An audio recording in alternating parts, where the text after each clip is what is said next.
क्या आपने कभी सोचा है कि सिर्फ 24 घंटे में आपकी पूरी जिंदगी बदल सकती है? नहीं, मैं कोई सपना नहीं दिखा रहा हूं और न ही किसी जादू की बात कर रहा हूं। मैं उस सच्चाई की बात कर रहा हूं जिसे अगर आपने एक बार समझ लिया तो आपकी सोच, आपका नजरिया और आपके फैसले सब कुछ बदल जाएगा। लेकिन इस सच्चाई को सुनने की हिम्मत हर किसी में नहीं होती, क्योंकि यह सच जितना आसान लगता है उतना ही गहरा और भीतर तक चुभने वाला है। और इसे समझने के लिए आपको इस कहानी के अंत तक ठहरना होगा, क्योंकि अगर आप बीच में छोड़ देंगे तो आप वही इंसान बने रहेंगे जो अभी है। और अगर आपने इसे आखिर तक सुना तो मुमकिन है कि आप खुद को पहचान भी न पाए। कहते हैं हजारों साल पहले एक व्यक्ति था जिसने अपना महल, अपना परिवार और अपना पूरा राजपाट छोड़ दिया, सिर्फ एक सवाल का जवाब तलाशने के लिए, हम दुखी क्यों हैं और दुख से मुक्ति कैसे मिल सकती है। वही व्यक्ति आगे चलकर बुद्ध कहलाया। और बुद्ध की यह कहानी आज भी उतनी ही प्रभावशाली है जितनी उस समय थी। लेकिन इस कहानी का सबसे खास पहलू यह है कि यह आपके अगले 24 घंटों में आपके साथ क्या कर सकती है, ये आप अभी कल्पना भी नहीं कर सकते। हो सकता है इसे सुनकर आप मुस्कुरा दें, हो सकता है आप रो पड़े, या फिर आप चुपचाप गहरी सोच में डूब जाए। लेकिन एक चीज पक्की है, आप बदल जाएंगे इस वीडियो में। मैं आपको वही कहानी सुनाने वाला हूं, लेकिन ध्यान रहे ये कहानी आपको मजबूर करेगी कि आप अपने डर, अपने गुस्से, अपनी आदतों सबका सामना करें। और अगर आपने हिम्मत दिखाई तो आप देखेंगे कि जिंदगी की सबसे बड़ी लड़ाई बाहर की नहीं अंदर की होती है, और जो इस अंदर की लड़ाई जीत लेता है उसे बाहर कोई नहीं हरा सकता।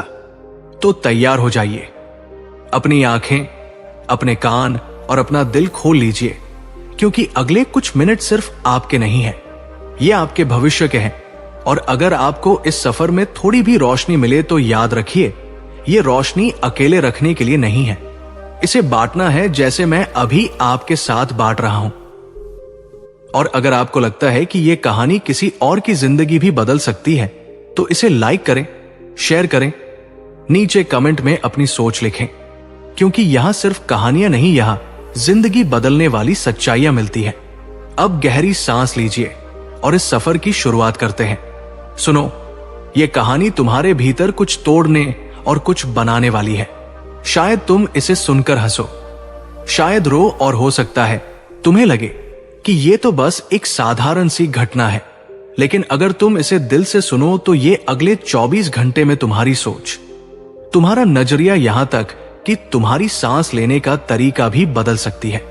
बहुत साल पहले मगध के एक छोटे से गांव में, जहां खेतों की मिट्टी में अभी भी रात की ठंडी नमी थी और हवा में चिड़ियों की पहली आवाज तैर रही थी, वहां एक नौजवान अपने मन के तूफान में उलझा हुआ पगड़ी पर चल रहा था। उसका नाम देव था। देव के पास सब कुछ था जो एक सामान्य इंसान चाहता है, खेत, धन, घर, लोग जो उसका आदर करते थे। लेकिन फिर भी उसके भीतर एक खालीपन था, जैसे कोई अंधेरा कोना जहां से एक अनगाह दुख हर वक्त रिश्ता रहता था। उसने बहुत कुछ आजमाया, त्योहारों में नाचा, शराब पी, दोस्तों के साथ हंसा, यहां तक कि दूर के शहर में जाकर व्यापार किया। लेकिन हर बार कुछ दिनों के बाद वही खालीपन लौट आता। एक सुबह वो नदी के किनारे खड़ा सोच रहा था कि आखिर उसकी जिंदगी में ऐसा क्या है जो उसे चैन नहीं लेने देता। तभी गांव में खबर फैली, आज बुद्ध इस रास्ते से गुजरेंगे। लोग खेत खलिहान छोड़कर रास्ते के किनारे इकट्ठा होने लगे। बच्चे पेड़ों पर चढ़ गए और औरतें थाल में फूल लेकर खड़ी हो गई। देव ने पहले सोचा कि इसमें उसका क्या, लेकिन फिर एक अजीब सा खिंचाव महसूस हुआ, जैसे कोई भीतर से कह रहा हो, जा देख। वो भीड़ के पास पहुंचा। दूर से कुछ भिक्षु नंगे पांव, साधारण वस्त्र पहने धीमे धीमे चल रहे थे, और उनके बीच में एक व्यक्ति था जिसके चेहरे पर इतनी गहरी शांति थी कि लगता था आसपास का सारा शोर उसी में घुल गया है। वो बुद्ध थे। देव ने बस एक नजर डाली और उसे लगा कि ये नजर उसके भीतर तक उतर गई, जैसे उसके सारे राज खोल कर देख लिए हो। बुद्ध चलते चलते जब देव के सामने से गुजरे तो एक पल के लिए उनकी आंखें मिली। समय थम गया। देव का दिल तेज धड़कने लगा। बिना कुछ कहे बुद्ध ने हल्का सा सिर हिलाया और आगे बढ़ गए। देव के पांव खुद ब खुद उनके पीछे चल पड़े। कोई उसे रोक नहीं रहा था। भिक्षु भी जैसे जानते थे कि ये लड़का अब लौटेगा नहीं। रास्ता गांव से निकलकर खेतों के बीच फिर जंगल की ओर मुड़ गया। पत्तों के बीच से सूरज की रोशनी जमीन पर सुनहरी परत बिछा रही थी। हवा में मिट्टी और फूलों की मिलीजुली खुशबू थी। देव के मन में सवाल थे, ये कहां ले जा रहे हैं? ये मुझे कुछ कह क्यों नहीं रहे? लेकिन उसने खुद को रोका। उसने महसूस किया कि बुद्ध के आसपास एक अजीब सी ऊर्जा है, जैसे सब कुछ शांत हो गया हो। जंगल गहरा होता गया। पक्षियों की आवाज धीमी पड़ने लगी और सिर्फ पैरों के नीचे सूखे पत्तों की चरमराहट रह गई। थोड़ी दूर चलने के बाद बुद्ध एक खुले स्थान पर रुके। वहां पास ही एक नदी बह रही थी। पानी इतना साफ था कि तल में पत्थर चमक रहे थे। बुद्ध ने देव की ओर देखा और बस इतना कहा पार करो देव ने देखा कि धारा तेज है। पहले कदम रखते ही ठंडा पानी टखनों तक चढ़ाया। उसने संतुलन बनाने की कोशिश की, लेकिन हर लहर उसके पैरों को खिसकाने की कोशिश कर रही थी। उसने मजबूती से खड़े रहने की कोशिश की, लेकिन जितना वो रोकता उतना ही उसका संतुलन बिगड़ता। तभी उसने देखा कि बुद्ध बिना संघर्ष के बस सहजता से बहाव में चलते हुए पार हो गए। देव ने भी एक पल के लिए खुद को ढीला छोड़ दिया और उसने पाया कि पानी उसे संभाल रहा है, जैसे जीवन खुद उसे पार ले जा रहा हो। किनारे पहुंचने पर बुद्ध ने कहा, जीवन भी ऐसा ही है। जितना तुम उसे रोकते हो उतना वो तुम्हें गिराता है, जितना तुम उसे अपनाते हो उतना वो तुम्हें संभाल लेता है। देव चुप रहा, लेकिन ये बात उसके भीतर कहीं उतर गई। आगे का रास्ता और कठिन था। कांटेदार झाड़ियां, फिसलन भरी चट्टानें, लेकिन अब देव को महसूस हो रहा था कि हर कदम उसे कहीं और ले जा रहा है। सिर्फ जगह नहीं बल्कि भीतर भी शाम होने लगी। वे एक पहाड़ी की चोटी पर पहुंचे। नीचे गांव के घर, खेत, लोग सब छोटे छोटे दिख रहे थे। बुद्ध ने कहा, देखो वहां हर कोई अपनी अपनी कहानी में फंसा है। कोई सोचता है कि घन ही सुख है, कोई सोचता है कि घन ही सुख है, कोई सोचता है कि ताकत ही सुरक्षा है, लेकिन सब एक चीज भूल जाते हैं, मृत्यु। देव ने चौंक कर देखा। बुद्ध आगे बोले, मृत्यु तुम्हें याद दिलाती है कि तुम्हारे पास जो है वो स्थायी नहीं है, और जो स्थायी है उसे तुमने कभी खोजा ही नहीं। रात होने लगी। तारे आसमान में खिल गए। बुद्ध ने आग जलाई और कहा, आज रात सोना मत, बस देखना सुनना। और जो भीतर उठे उसे देखना। देव ने पूछा, अगर मैं थक गया तो? बुद्ध मुस्कुराए, थकान भी देखना। और फिर रात का असली सफर शुरू हुआ। रात गहरी हो चुकी थी। जंगल में सिर्फ झिंगुरों की आवाज और कहीं की दूर से आती उल्लू की हूंड सुनाई दे रही थी। आग की धीमी लौ देव के चेहरे पर चमक रही थी और उसकी आंखों में बेचैनी की लकीरें नाच रही थी। उसने सोचा कि बुद्ध अब कोई गहरी शिक्षा देंगे, कोई मंत्र, कोई ध्यान, विधि। लेकिन बुद्ध बस शांत बैठे थे। उनकी आंखें बंद थी। सांसें इतनी स्थिर कि लगता था वे सांस भी नहीं ले रहे। देव ने इधर उधर देखा। अंधेरा इतना गहरा था कि लगता था हवा भी काली हो गई है। वो सोचने लगा कि यहां मैं अकेला होता तो डर से कांप जाता, लेकिन बुद्ध की मौजूदगी में एक अजीब सा भरोसा था, जैसे कुछ भी बुरा नहीं हो सकता। फिर भी मन बेचैन था। सवाल उमड़ रहे थे, ये क्यों चुप है? मैं यहां क्यों हूं? 24 घंटे में क्या बदल जाएगा? अचानक बुद्ध ने आंखें खोली और बिना उसकी ओर देखे कहा, सुनो। देव ने कान लगाए। उसने सोचा कि कोई आवाज होगी, लेकिन सिवाय हवा की हल्की सरसराहट के कुछ नहीं। बुद्ध ने कहा, यही सुनना है जब तुम शोर में नहीं, मौन में सुनते हो। देव को समझ नहीं आया कि मौन में सुनना कैसे होता है, लेकिन उसने महसूस किया कि इस अंधेरे में, इस सन्नाटे में उसके भीतर कुछ चल रहा है। जैसे कोई पुरानी परतें उतर रही हो। समय धीरे धीरे रेंगता गया। आग की लकड़ियां चटकती और बुझती रही और देव को लगा कि नींद उसे खींच रही है। उसने आंखें बंद करने की कोशिश की। तभी बुद्ध ने कहा, मत सो। देव ने कहा, लेकिन मैं बहुत थक गया हूं। बुद्ध ने धीमे स्वर में कहा, थकान को देखो, उससे भागो मत। देव ने पहली बार अपने भीतर थकान को महसूस किया, जैसे कोई भारी बोझ उसकी मांसपेशियों पर बैठा हो। लेकिन उसी के साथ उसने महसूस किया कि यह थकान स्थायी नहीं, जैसे लहर आकर लौट जाती है। आधी रात बीत चुकी थी। चांद बादलों के पीछे छिप गया और अंधेरा और गहरा हो गया। तभी बुद्ध ने कहा, आंखें बंद करो और देखो। देव ने सोचा, अंधेरे में देखना, लेकिन उसने वैसा ही किया। शुरुआत में बस काला रंग दिखा, लेकिन कुछ देर बाद उसे लगा कि भीतर कई तस्वीरें हैं। बचपन की मां के हाथ से खिलाए खाने की, पिता की डांट की, दोस्तों के साथ हंसी की। लेकिन फिर वो तस्वीरें बदलने लगी। एक एक करके दर्द भरे पल सामने आने लगे। वो दिन जब उसने किसी अपने को खोया था, वो रात जब उसने खुद से नफरत की थी, वो समय जब उसने झूठ बोला था, धोखा दिया था। और उन पलों के साथ जो भावनाएं थी, वो जैसे ताजा हो उठी। देव का गला भर आया, आंखों से आंसू बहने लगे। उसने सोचा, बुद्ध शायद कुछ कहेंगे, लेकिन वे बस बैठे थे, जैसे जानते हो कि ये जरूरी है। देव ने महसूस किया कि ये दर्द, ये यादें, ये पछतावे सब उसके भीतर जगह घेरे हुए हैं, और जब तक ये भरे रहेंगे कुछ नया उसमें नहीं आ सकता। तभी उसे दिन में कही बुद्ध की बात याद आई, तुम्हारे भीतर अभी जगह नहीं है। और अचानक उसे लगा कि ये जगह बनाने की शुरुआत है। घंटों तक वो बैठा रहा, अपने भीतर की परतों को देखते हुए, कभी हंसते हुए, कभी रोते हुए, कभी बस खालीपन में डूबते हुए। भोर से पहले बुद्ध ने कहा, अब आंखें खोलो। सामने आसमान हल्का नीला हो रहा था, पक्षियों की पहली आवाज गूंज रही थी, और देव ने महसूस किया कि रात भर कुछ बदला है। वो बता नहीं सकता क्या, लेकिन जैसे भीतर की कोई गांठ ढीली हो गई हो।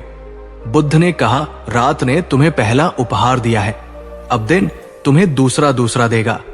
और वे उठ खड़े हुए। दिन की यात्रा शुरू होने वाली थी। लेकिन देव के मन में यह सवाल था कि क्या यह दूसरा उपहार सच में अगले 24 घंटे में उसकी पूरी जिंदगी बदल देगा। और यही सवाल उसे उनके पीछे से चलने के लिए मजबूर कर रहा था। सुबह की हवा में हल्की ठंडक थी। पेड़ों की पत्तियों पर ओस की बूंदें सूरज की किरणों से चमक रही थी, जैसे किसी ने छोटे छोटे मोती बिखेर दिए हो। देव के चेहरे पर रात भर की जाग के कारण थकान थी, लेकिन भीतर कहीं एक हल्कापन भी था, मानो उसने कोई पुराना बोझ उतार दिया हो। बुद्ध ने कुछ नहीं कहा, बस नदी की ओर चल पड़े।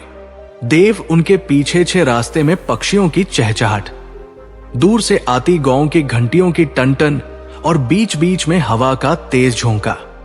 देव के मन में सवाल था कि यह दूसरा उपहार क्या होगा, लेकिन उसने अब सवाल करने की आदत पर काबू पाना शुरू कर दिया था। नदी के किनारे पहुंचकर बुद्ध ने कहा, बैठो। देव बैठ गया। पानी की लहरें किनारे से टकराकर मीठी सी आवाज कर रही थी। बुद्ध ने कहा, देखो। देव ने पानी में झांका। पहले उसने अपना चेहरा देखा, लेकिन लहरों के कारण चेहरा हिल रहा था, विकृत हो रहा था। बुद्ध ने कहा, यह तुम्हारा मन है अशांत हिलता हुआ।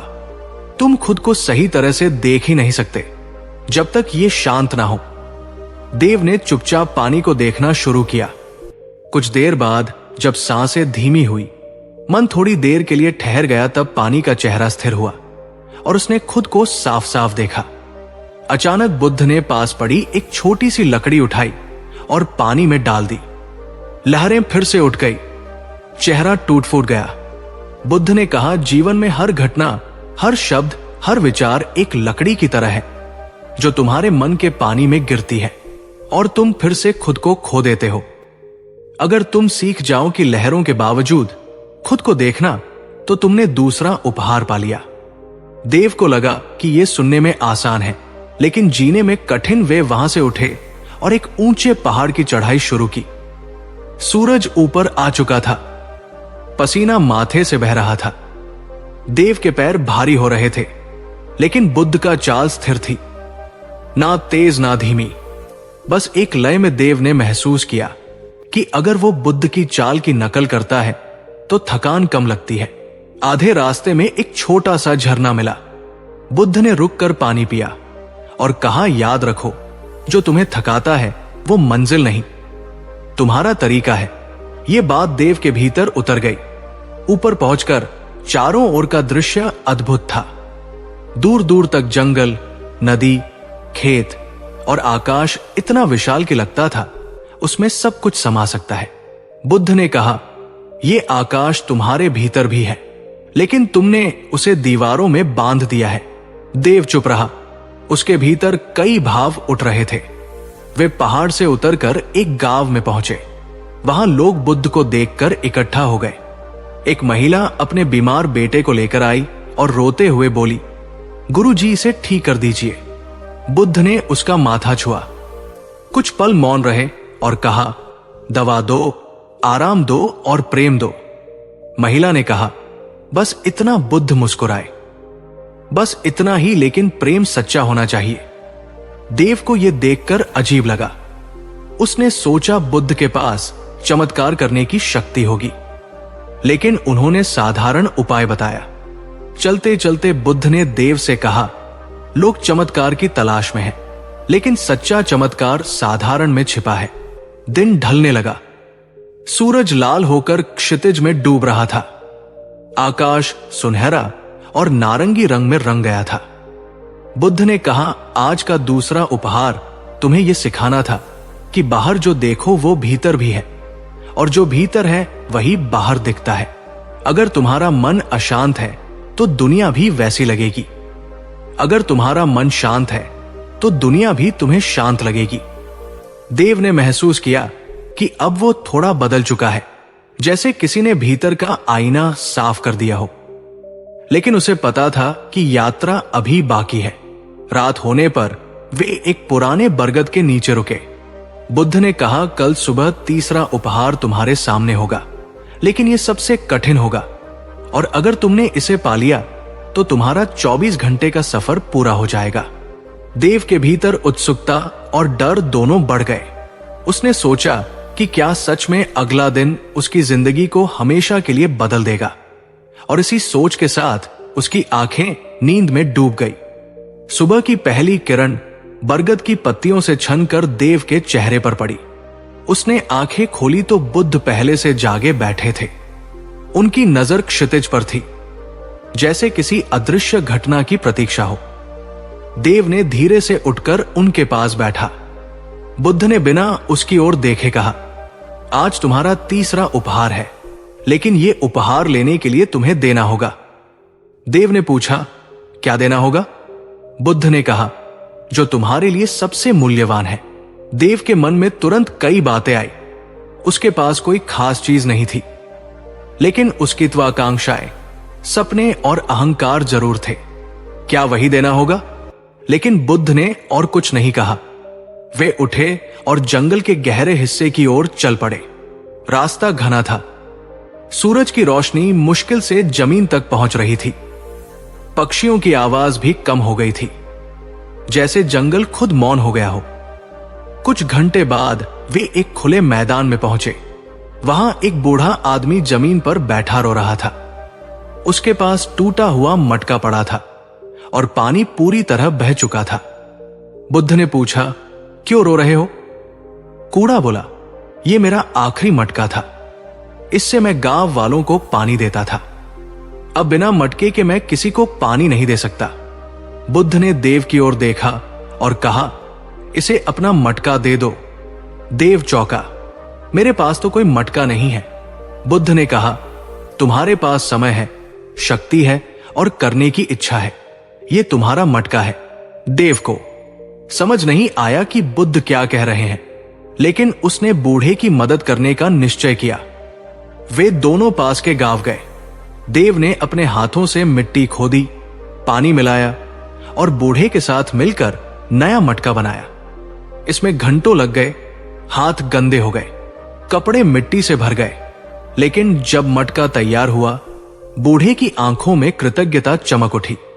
बुद्ध ने कहा, यह तुम्हारा तीसरा उपहार है। देने की शक्ति वे वहां से लौटे और रास्ते में बुद्ध ने कहा, जब तुम बिना किसी स्वार्थ के देते हो तो तुम अपने भीतर का खालीपन भरते हो। जो तुम सोचते हो कि तुमने खोया, वो वास्तव में तुमने पाया। देव ने महसूस किया कि इस काम से उसे थकान के बजाय संतोष मिला है, जैसे किसी ने उसकी आत्मा को हल्का कर दिया हो। लेकिन बुद्ध ने गंभीर स्वर में कहा, आज की परीक्षा पूरी नहीं हुई है। देव ने हैरानी से पूछा, और क्या बाकी है? बुद्ध ने कहा, अब तुम्हें सबसे कठिन चीज छोड़नी होगी। अपने विचार देव चुप हो गया। शाम तक वे एक चट्टान पर पहुंचे जहां से दूर घाटी का नजारा दिख रहा था। सूर्यास्त हो रहा था। आकाश फिर से सुनहरा और लाल हो गया। बुद्ध ने कहा, बैठो और कुछ मत सोचो। देव ने कोशिश की, लेकिन मन में विचारों का तूफान था। बीते हुए पल, आने वाले कल, अनगिनत कल्पनाएं, डर, उम्मीदें और सवाल। हर बार जब वो उन्हें रोकने की कोशिश करता वे और जोर से आते घंटों बीत गए।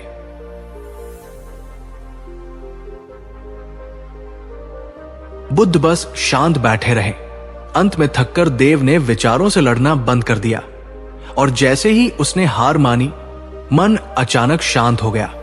जैसे तूफान के बाद सागर, उस शांति में एक गहरी सुकून भरी अनुभूति थी, जैसे कोई अदृश्य पर्दा हट गया हो। बुद्ध ने कहा, यही तुम्हारा तीसरा उपहार है। मन का मौन रात घेरा आई थी। तारे आसमान में चमक रहे थे और देव को लगा कि आज का दिन सच में उसके भीतर कुछ बड़ा बदल गया है। लेकिन उसे यह भी पता था कि चौथा और आखिरी उपहार बाकी है, और वो शायद सबसे शक्तिशाली होगा। नींद में जाते हुए उसने सोचा कि अगर कल का उपहार वैसा ही है जैसा बुद्ध कह रहे हैं, तो सच में ये 24 घंटे उसकी पूरी जिंदगी बदल देंगे। सुबह की हवा पहले से ज्यादा हल्की और ठंडी थी, जैसे रात ने जंगल के हर पत्ते को धोकर साफ कर दिया हो। ओस की बूंदें घास पर चमक रही थी और दूर कहीं मोर की आवाज आ रही थी। देव ने आंखें खोली तो देखा बुद्ध पहले से खड़े हैं। उनकी नजर क्षितिज के उस पार थी, जहां सूरज धीरे धीरे अपनी पहली किरण भेज रहा था। देव उठा और उनके पास पहुंचा, लेकिन आज बुद्ध का चेहरा पहले से अलग था, जैसे आज कोई बहुत बड़ा रहस्य खुलने वाला हो। उन्होंने कहा, आज तुम्हारा चौथा और आखिरी उपहार है, लेकिन यह तुम्हारी पूरी जिंदगी का सबसे कठिन सच भी है। देव के भीतर उत्सुकता और हल्का डर दोनों थे। उन्होंने पूछा, क्या करना होगा? बुद्ध ने कहा, कुछ नहीं, सिर्फ देखना, लेकिन जो देखोगे उससे भागना मत। देव को यह बात अजीब लगी, फिर भी वो उनके साथ चल पड़ा। रास्ता पहाड़ी था, जगह जगह छोटे झरने बह रहे थे और पक्षियों की आवाज हवा में गूंज रही थी।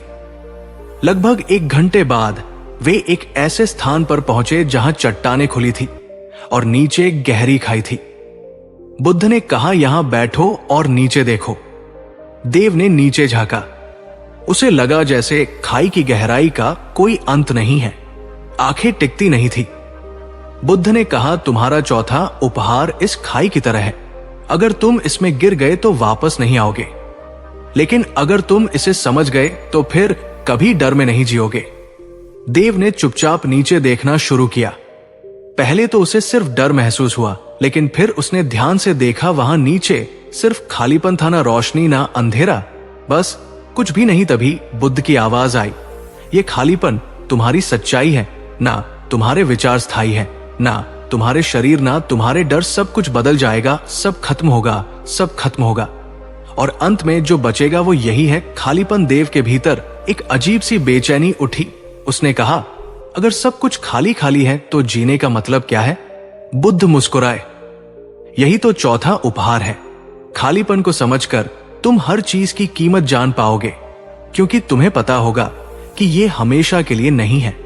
और जब तुम्हें पता होगा कि ये हमेशा के लिए नहीं है, तभी तुम उसे पूरे मन से जी पाओगे। देव के आंखों में आंसू आ गए। उसे लगा जैसे किसी ने उसके दिल का बोझ उठा लिया हो। लेकिन साथ ही उसके भीतर गहरी शांति भी फैल गई। बुद्ध ने कहा, आज तुम्हारा 24 घंटे का सफर पूरा हो गया है। अब तुम वही नहीं हो जो कल थे। वे दोनों वहां से उठकर वापस लौटने लगे। रास्ते में जंगल की हर आवाज, हर पत्ता, हर किरण देव को पहले से ज्यादा जीवंत लग रही थी। गांव पहुंचने से पहले बुद्ध ने कहा, याद रखो, ये 4 उपहार तुम्हारे भीतर हमेशा रहेंगे। पहला वर्तमान का देखना, दूसरा भीतर और बाहर का आईना, तीसरा बिना स्वार्थ के देना और चौथा खालीपन की सच्चाई। अगर तुम इन्हें याद रखोगे तो तुम्हारी जिंदगी कभी वैसी नहीं रहेगी जैसी पहले थी। देव ने मन ही मन प्रण लिया कि वो इन 4 उपहारों को कभी नहीं भूलेगा। सूरज अब पूरी तरह ऊपर आ चुका था और उसकी रोशनी में देव का चेहरा भी किसी नए जम की तरह चमक रहा था। गांव के लोग उन्हें देखकर दौड़े, लेकिन देव के कानों में बस बुद्ध की आखिरी बात गूंज रही थी, जीवन को पकड़ने की कोशिश मत करो, उसे बस जियो। गांव की पगडंडी पर कदम रखते ही देव ने महसूस किया कि यह वही रास्ता है जिस पर वो कल भी चला था। लेकिन कल और आज के बीच का फर्क इतना गहरा था कि जैसे 2 अलग जिंदगियां हो। गांव के लोग वही थे, वही घर, वही खेत, वही आवाजें, लेकिन उसके भीतर कुछ बदल चुका था। बुद्ध उसके साथ थे, लेकिन गांव के लोग पहले बुद्ध को देखकर देव के पास दौड़े। कहां थे तुम? हम तुम्हें ढूंढ रहे थे। किसी ने कहा तुम्हारा खेत अधूरा पड़ा है, किसी ने कहा तुम कल से गायब थे। सब परेशान थे। देव ने बस उन्हें देखा। उनके चेहरे में चिंता थी, लेकिन अब उसे उसमें एक गहरी परत दिखाई दे रही थी। हर चिंता के पीछे एक चाह, हर चाह के पीछे एक डर और हर डर के पीछे वही खालीपन जिसे उसने खाई के किनारे महसूस किया था। उसने मुस्कुराकर कहा, मैं ठीक हूं। और उसकी मुस्कान में एक ऐसा भरोसा था कि लोग चुप हो गए। बुद्ध ने चुपचाप गांव में प्रवेश किया। देव ने उनके लिए अपने घर का दरवाजा खोला और पहली बार उसे लगा कि उसका घर सच में घर है। बुद्ध ने बैठकर पानी पिया और देव से कहा, अब तुम्हारा 24 घंटे का सफर पूरा हो गया है, लेकिन असली यात्रा अब शुरू होगी। देव ने पूछा, क्यों? बुद्ध ने कहा, क्योंकि तुम्हारे भीतर जो बदला है उसे अब तुम्हें अपने आसपास की दुनिया में जीना होगा। और यही सबसे कठिन है। देव को यह बात भीतर तक लगी। अगले ही दिन से उसने बदलाव करना शुरू किया। सुबह जब सूरज उगता तो वो खेत में जाता, लेकिन पहले की तरह बस फसल काटने की सोच नहीं करता। अब वो देखता कि हर पौधा, हर मिट्टी का कण एक कहानी है, जैसे वे भी जीवित है। वो गांव के बच्चों को इकट्ठा करता, उन्हें पानी के किनारे बैठाकर बताता कि कैसे वर्तमान में जीना है, कैसे अपने विचारों को देखना है, कैसे बिना स्वार्थ के देना है और कैसे खालीपन को समझना है। शुरू में लोग उसे अजीब समझते, कुछ हंसते, कुछ कहते ये बुद्ध के पास जाकर पागल हो गया है। लेकिन धीरे धीरे कुछ लोग उसके पास आने लगे, खासकर वे जो परेशान थे, जिनके जीवन में बोझ था। एक दिन एक औरत आई। उसका बच्चा बीमार था और वो रो रही थी। देव ने उसे बैठाया और कहा, दर्द को मत भगाओ, उसे देखो। जब तुम उसे देखोगी तब तुम समझोगी कि ये हमेशा के लिए नहीं है और फिर तुम मजबूती से जी पाओगी। औरत ने उसकी बात मानी और अगले ही दिन वो उसके पास आई। उसकी आंखों में आंसू थे, लेकिन चेहरे पर सुकून था। देव ने महसूस किया कि बुद्ध का दिया तीसरा उपहार, बिना स्वार्थ के देना, अब सच में उसके जीवन का हिस्सा बन रहा है। समय बीतने के साथ गांव में एक हल्का बदलाव आने लगा। लोग एक दूसरे को सुनने लगे, छोटे छोटे झगड़े खत्म होने लगे। खेतों में काम करते समय लोग हंसते हुए बातें करते। लेकिन इस बदलाव के बीच एक दिन खबर आई कि पास के गांव में भारी सूखा पड़ गया है। वहां के लोग भूख से परेशान हैं। गांव के कुछ लोग बोले, हमारे पास भी ज्यादा नहीं है, हम कैसे दे? देव चुप रहा, फिर बोला, हमारे पास जो है उसका कुछ हिस्सा देकर हम खाली नहीं होंगे बल्कि भर जाएंगे। और उसने सबसे पहले अपना अनाज का हिस्सा दिया। धीरे धीरे गांव के बाकी लोग भी जुड़ गए और वो मदद लेकर पास के गांव गए। वहां के लोगों ने कृतज्ञता से उनका स्वागत किया। लौटते समय बुद्ध ने देव से कहा, याद रखो, देना कभी तुम्हें गरीब नहीं बनाता।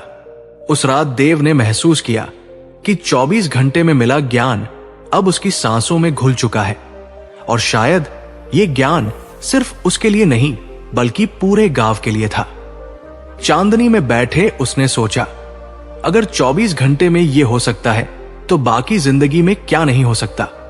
दिन धीरे धीरे बदल रहे थे। गांव में हल्की हल्की शांति फैल रही थी, लेकिन हर बदलाव की तरह इसके भी विरोधी थे। कुछ लोग देव के बारे में कहते, ये बहुत बड़ा ज्ञानी बन गया है, लेकिन खेती का क्या होगा। कुछ कहते, ये सब बातें पेट नहीं भरती। देव सुनता लेकिन प्रतिक्रिया नहीं देता। एक दिन सुबह सुबह गांव में शोर मचा। खेत के किनारे आग लग गई थी। सूखी ठास और तेज हवा ने आग को फैलाना शुरू कर दिया। लोग घबरा गए। हर कोई अपने खेत बचाने में लग गया, लेकिन किसी को नहीं पता था कि आग कहां से शुरू हुई। देव ने देखा कि लोग अपने अपने हिस्से में लगे हैं, कोई दूसरों की तरफ ध्यान नहीं दे रहा। उसने जोर से कहा, अगर हम सिर्फ अपना खेत बचाएंगे तो किसी का भी खेत नहीं बचेगा। हमें मिलकर आग बुझानी होगी। कुछ लोग पहले हिचकिचाए, लेकिन फिर देव के साथ दौड़ पड़े। उन्होंने पानी की बाल्टियां पास पास खड़ी कर दी और लाइन बनाकर एक के बाद एक पानी डालने लगे। कई घंटे तक संघर्ष के बाद आग काबू में आई। लोग थक कर जमीन पर बैठ गए। उनके चेहरे काले पड़ गए थे, लेकिन आंखों में राहत थी। तभी एक बूढ़ा आदमी बोला, आज अगर हम सब साथ ना होते तो गांव जल गया होता। देव ने मुस्कुराकर कहा, देव वही है जो बुद्ध ने सिखाया था, बिना स्वार्थ के देना और साथ मिलकर जीना। लेकिन उसकी नजर में एक सवाल था, ये आग आई कहां से? कुछ बच्चों ने बताया कि उन्होंने एक आदमी को सूखी घास में अंगारा फेंकते देखा था। देव ने तुरंत समझा कि बदलाव को हर कोई स्वीकार नहीं करता। बुद्ध उसके पास आए और बोले, ये तुम्हारी अगली परीक्षा थी। जब ज्ञान फैलता है तो अंधेरा और भी जोर से हमला करता है, लेकिन अगर तुम शांत रहो तो अंधेरा खुद हार जाएगा। उस रात देव आग की रोशनी में बैठे सोच रहा था कि 24 घंटे में मिला ज्ञान अब उसके लिए जिम्मेदारी बन गया है। अगले दिन उसने गांव में बैठक बुलाई। उसने कहा, अगर हम चाहते हैं कि ये शांति और सहयोग बना रहे तो हमें हर मुश्किल में साथ खड़ा होना होगा, चाहे वो सूखा हो, आग हो या मन का डर। लोग सहमत हुए और उन्होंने तय किया कि हर हफ्ते एक दिन सब मिलकर गांव के काम करेंगे। धीरे धीरे ये परंपरा बन गई और सबसे आश्चर्य की बात यह थी कि जो लोग पहले विरोध कर रहे थे वे भी इसमें शामिल हो गए। लेकिन देव जानता था कि असली चुनौती अभी बाकी है, क्योंकि बदलाव बाहर से नहीं अंदर से टूटता है। और जब किसी के भीतर का डर या लालच जागता है तो वो सबसे खतरनाक आग बन सकता है। बुद्ध ने चुपचाप उसकी ओर देखा और कहा, तुम्हें अब अगली लहर के लिए तैयार रहना होगा। देव ने सिर हिलाया, लेकिन मन में सोच रहा था कि आगे क्या आने वाला है।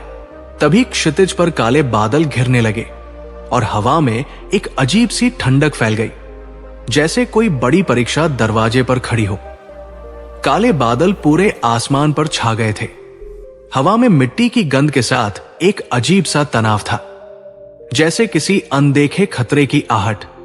गांव के लोग बारिश की उम्मीद में आसमान देख रहे थे, लेकिन बारिश की एक बूंद भी नहीं गिरी।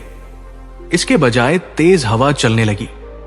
रात होते होते गांव के बीचों बीच पुराने बरगद के पेड़ के पास भीड़ जुटने लगी। कारण था दो भाइयों का झगड़ा जो इतने जोर से चिल्ला रहे थे कि पूरे गांव में आवाज गूंज रही थी। देव वहां पहुंचा। उसने देखा कि दोनों भाई एक दूसरे को दोष दे रहे थे। एक कह रहा था, इसने मेरा हिस्सा छीन लिया। दूसरा कह रहा था, ये झूठ बोल रहा है, ये हमेशा मुझे कम देने की कोशिश करता है। भीड़ भी पक्ष लेने लगी। कोई एक का समर्थन कर रहा था, कोई दूसरे का। माहौल इतना गर्म हो गया कि किसी ने पत्थर उठा लिया। देव ने आगे बढ़कर उसका हाथ रोक लिया। उसकी आवाज में कोई चिल्लाहट नहीं थी, लेकिन गहरी दृढ़ता थी। पत्थर फेंकने से तुम्हें सुकून नहीं मिलेगा, सिर्फ और आग फैलेगी।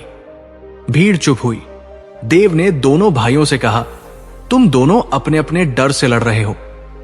एक को डर है कि उसका हक छीन जाएगा, दूसरे को डर है कि उसे कभी पूरा नहीं मिलेगा। यह डर तुम्हारे भीतर की आग है, और ये आग बाहर फैलकर पूरे गांव को जला सकती है। दोनों भाई पहले तो चुप रहे, फिर एक ने कहा, अगर मैं छोड़ दूं तो ये मेरा फायदा उठाएगा। देव मुस्कुराया। बिना स्वार्थ के देना तभी कठिन लगता है जब तुम्हें लगता है कि तुम्हारे पास कम है, लेकिन अगर तुम देखो कि तुम्हारे पास हमेशा कुछ ना कुछ है तो देने में डर नहीं लगेगा। उसकी बात सुनकर भीड़ में एक बूढ़ी औरत बोली, मैंने देखा है जब मैंने अपने पास का खाना भूखे को दिया तो अगले ही दिन मुझे उससे 2 गुना मिला, लेकिन जो मैंने अपने डर में छुपाया वो सड़ गया। ये सुनकर लोग फुसफुसाने लगे। धीरे धीरे माहौल बदलने लगा। दोनों भाइयों ने एक दूसरे को देखा और फिर बिना बोले एक दूसरे को गले लगा लिया। भीड़ ने राहत की सांस ली, लेकिन देव जानता था कि यह भीतर की आग का बस एक रूप था। ये कभी लालच बनकर, कभी ईर्ष्या बनकर, कभी अहंकार बनकर वापस आएगी। बुद्ध जो अब तक चुप थे, आगे बढ़े और बोले, भीतर की आग को बुझाने का सिर्फ एक तरीका है, उसे पहचानना, उसे देखना और उसे पकड़ने की कोशिश छोड़ देना। देव ने महसूस किया कि यह चौथा उपहार, खालीपन की सच्चाई, यही सबसे गहरा असर करता है। अगर अंदर कुछ भी स्थायी नहीं है तो ना डर, ना गुस्सा, ना लालच टिक सकता है, लेकिन इसे हर कोई तुरंत नहीं समझेगा। इसलिए उसने ठान लिया कि वो गांव में बैठकों में अब सिर्फ कहानियां नहीं सुनाएगा, बल्कि हर किसी को अपने भीतर की आग देखने का अभ्यास कराएगा। अगले दिन से उसने छोटे छोटे समूह बनाए। बच्चों से कहा, जब गुस्सा आए तो उसे नाम दो, उसे देखो लेकिन कुछ मत करो। बड़ों से कहा, जब डर आए तो उसे महसूस करो, लेकिन उस पर तुरंत काम मत करो। शुरुआत में लोग हंसते, लेकिन फिर उन्होंने महसूस किया कि यह तरीका सच में असर करता है। गांव का माहौल धीरे धीरे और शांत होने लगा, लेकिन इसके बीच एक खबर आई जिसने देव को हिला दिया। पास के गांव में लोग आपस में लड़ते लड़ते हथियार तक उठा चुके थे, और वहां के कुछ लोग मदद के लिए देव के गांव की तरफ आ रहे थे। ये वो पल था जब देव को लग रहा था कि अब बाहर की आग और भीतर की आग एक साथ टकराने वाली है, और अगर ये टकराई तो शायद सब कुछ बदल जाएगा। शाम का समय था। आसमान पर सूरज आधा डूब चुका था और क्षितिज पर एक लाल सा धुंधल का फैल रहा था। दूर से धूल का बादल उठता दिखाई दिया। गांव के लोग चौकन्ने हो गए। कुछ बच्चे दौड़ते हुए देव के पास आए और बोले, पास वाले गांव के लोग आ रहे हैं, उनके हाथों में लाठियां और हथियार हैं। ये सुनते ही कई लोग डर गए। कुछ ने कहा, दरवाजे बंद कर दो, अपने घर संभालो। कुछ ने कहा, अगर वो हमला करेंगे तो हम भी जवाब देंगे। माहौल में डर और गुस्सा दोनों फैलने लगे। देव ने गहरी सांस ली और भीड़ के बीच जाकर खड़ा हो गया। उसकी आवाज साफ लेकिन शांत थी। जो आने वाले हैं वो हमारे दुश्मन नहीं हैं। वो डर और गुस्से के शिकार है जैसे कभी हम थे, लेकिन कुछ लोग मानने को तैयार नहीं थे। एक जवान आदमी बोला, अगर हम उन्हें रोकेंगे नहीं तो वो हमें कुचल देंगे। देव ने उसकी आंखों में देखा, अगर तुम अपने भीतर की आग लेकर बाहर की आग से भिड़ोगे तो दोनों आग मिलकर हमें जला देंगे, लेकिन अगर तुम पानी बन गए तो आग खुद बुझ जाएगी। ये कहते हुए देव गांव के बाहर की ओर बढ़ा। उसके साथ सिर्फ कुछ लोग थे, बाकी अभी भी शक और डर में थे। जैसे ही पास वाले गांव के लोग करीब आए, उनके चेहरे पर थकान, गुस्सा और भूख का मिलाजुला असर था। उनमें से एक ने चिल्लाकर कहा, हमें खाना दो, नहीं तो हम छीन लेंगे। देव बिना डरे आगे बढ़ा। उसने कहा, हमारा दरवाजा तुम्हारे लिए बंद नहीं है, लेकिन पहले बैठो, पानी पियो, फिर बात करेंगे। सामने वाले हैरान रह गए। उन्हें उम्मीद थी कि सामने से विरोध मिलेगा, लेकिन यहां तो उन्हें बैठने का न्योता मिल रहा था।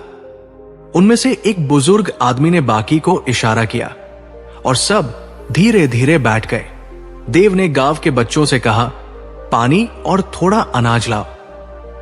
बच्चों ने बिना डरे सबके सामने कटोरियां रखी। कुछ देर तक सिर्फ खाने पीने की आवाज थी। फिर देव ने कहा, हम जानते हैं कि तुम पर सूखा पड़ा है और तुम परेशान हो, लेकिन अगर हम लड़ेंगे तो दोनों गांव तबाह हो जाएंगे। अगर हम साथ आए तो दोनों गांव बच सकते हैं। सामने वाले कुछ देर चुप रहे। फिर एक औरत बोली, हमारे यहां बच्चों को भूखा सुलाना पड़ रहा है। हम डर गए थे कि यहां भी कुछ नहीं मिलेगा। देव ने कहा, डर सबसे बड़ी आग है। यह हमें वो करने पर मजबूर कर देती है जो हम सामान्य समय में नहीं करते, लेकिन अगर हम डर को देख लें तो यह हमें नहीं जलाएगी। धीरे धीरे माहौल नरम होने लगा। पास वाले गांव के लोग हथियार नीचे रखने लगे। तभी पीछे से देव के अपने गांव का एक आदमी चिल्लाया, ये मत भूलो, ये लोग तुम्हारे दुश्मन हैं, ये तुम्हें धोखा देंगे। देव ने उस आदमी की तरफ देखा। उसकी आंखों में वही पुराना डर और शक था, वही भीतर की आग।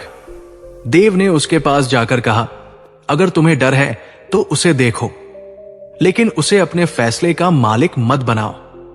उस आदमी की आंखें भर आई और उसने चुपचाप सिर झुका लिया। उस दिन दोनों गांवों के लोग एक ही जगह बैठे खाना साझा किया और तय किया कि वे मिलकर सूखे का सामना करेंगे। अगले कुछ हफ्तों में उन्होंने साथ मिलकर एक नहर खोदी, जिससे दोनों गांवों तक पानी पहुंचने लगा और धीरे धीरे दोनों तरफ की आग ठंडी हो गई। उस रात बुद्ध ने देव से कहा, आज तुमने समझ लिया कि भीतर और बाहर की आग अलग नहीं होती, वे एक दूसरे को खिलाती है, और अगर एक बुझा दो तो दूसरी भी खत्म हो जाती है। देव ने आकाश की ओर देखा, जहां अवतारों की चमक थी और हवा में शांत थी, और उसने महसूस किया कि 24 घंटे में शुरू हुई यात्रा अब कई जिंदगियों को बदल चुकी है। लेकिन भीतर से उसे पता था कि यह अंत नहीं है, बल्कि एक नई शुरुआत है। सुबह की पहली किरण गांव पर पड़ी और हवा में एक अलग सी हल्की सी महक थी, जैसे किसी ने रात भर पूरे गांव को साफ कर दिया हो।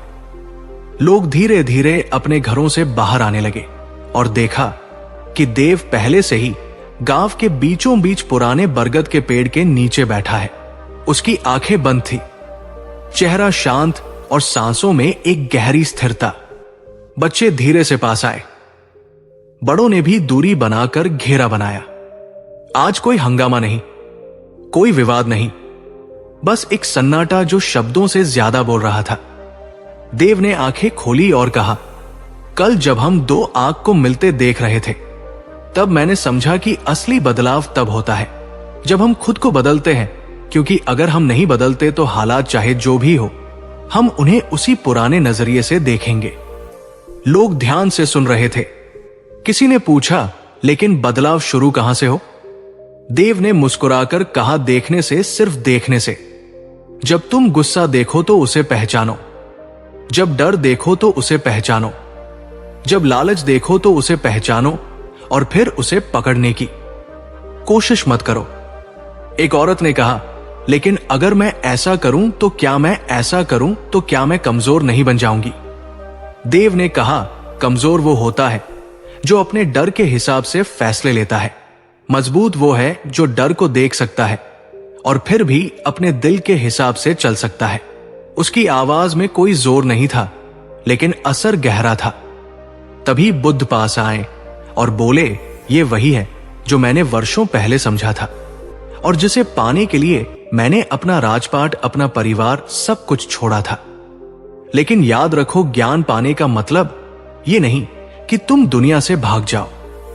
इसका मतलब है कि तुम दुनिया के बीच में रहकर भी अड़िग रहो। गांव में कुछ पल की चुप्पी छा गई। फिर एक बच्चा बोला, तो क्या अब कोई?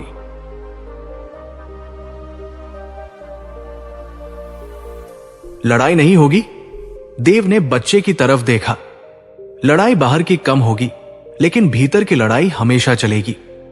फर्क सिर्फ इतना होगा कि अब तुम जानते होंगे कि ये लड़ाई कैसे जीतनी है। ये सुनकर लोग धीरे धीरे उठने लगे, लेकिन आज उनके कदम हल्के थे, जैसे कंधों से कोई पुराना बोझ उतर गया हो। उस दिन से गांव में एक नई परंपरा शुरू हुई। हर सुबह बरगद के नीचे आधा घंटा सब चुपचाप बैठते, अपने भीतर को देखते और फिर दिन की शुरुआत करते। कुछ महीनों में ये बात आसपास के गांवों तक फैल गई। लोग दूर दूर से आने लगे और हर कोई इस साधारण सी प्रैक्टिस से अपने जीवन में बदलाव महसूस करने लगा। देव जानता था कि उसकी यात्रा का असली मकसद ये था कि ये ज्ञान सिर्फ उसके पास ना रहे, बल्कि हर किसी तक पहुंचे। और धीरे धीरे ये 24 घंटे में मिला उपहार पूरे इलाके में फैल गया। बुद्ध ने एक दिन जाते जाते देव से कहा, अब तुम वो बन गए हो जिसकी इस गांव को जरूरत थी। लेकिन याद रखो, ये यात्रा कभी खत्म नहीं होती। देव ने सिर झुकाया और फिर आकाश की ओर देखा, जहां सूरज अब पूरी तरह निकल आया था। उसकी किरणें ना सिर्फ धरती को बल्कि हर दिल को छू रही थी। और इसी के साथ वो एक कहानी जो 24 घंटे में एक साधारण किसान को बदल गई थी, अब सैकड़ों लोगों की जिंदगी बदलने लगी। और शायद आने वाली पीढ़ियां भी इसे सुनकर अपने भीतर की आग को पहचान कर उसे बुझा सके। तो अब आपने ये कहानी सुन ली, आपने हर शब्द अपने कानों से, हर भाव अपने दिल से महसूस किया। और अब सवाल यह है कि क्या आप वही है जो इस वीडियो को शुरू करते समय थे, या आप बदल चुके हैं?